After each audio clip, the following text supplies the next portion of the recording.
بسم اللہ الرحمن الرحیم وصلی وسلم علی سید الانبیاء والمرسلین۔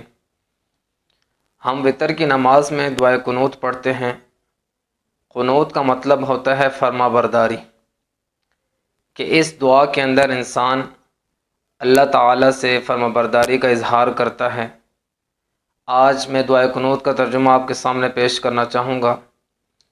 اللہم انا نستعینک، اے اللہ ہم تجھ سے مدد چاہتے ہیں، وَنَسْتَغْفِرُكَ، اور تجھ سے معافی چاہتے ہیں یا معافی مانگتے ہیں، وَنُؤْمِنُ بِكَ، اور تجھ پر ایمان لاتے ہیں، وَنَتَوَكَّلُ عَلَيْكَ، اور تجھ پر بھروسہ رکھتے ہیں، وَنُثْنِي عَلَيْكَ الْخَيْرَ، اور تیری بہت اچھی تعریف کرتے ہیں، وَنَشْكُرُكَ، اور تیرا شکر ادا کرتے ہیں، وَلَا نَكْفُرُكَ، اور تیری ناشکری نہیں کرتے، وَنَخْلَعُ، اور علیحدہ کرتے ہیں اور الگ کرتے ہیں، وَنَتْرُكُ، اور چھوڑتے ہیں، مَن يَفْجُرُكَ، اس شخص کو جو تیری نافرمانی کرے۔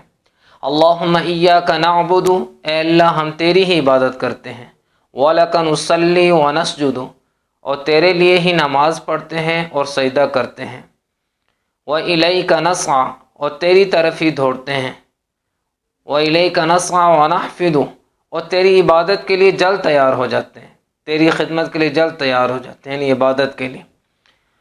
وَإِلَيْكَ نَسْعَىٰ وَنَحْفِدُ وَنَرْجُو رَحْمَتَكَ، اور تیری رحمت کے امیدوار ہیں، وَنَخْشَىٰ عَذَابَكَ، اور تیرے عذاب سے ڈرتے ہیں، إِنَّ عَذَابَكَ بِالْكُفَّارِ مُلْحِقٌ، بے شک تیرا عذاب کافروں کو پہنچنے والا ہے۔ اللہ تعالی ہمیں اپنے مقبول بندوں میں شمار فرمائے، اور اللہ تعالی ہم سب کے گناہوں کو معاف فرمائے، آمین یا رب العالمین۔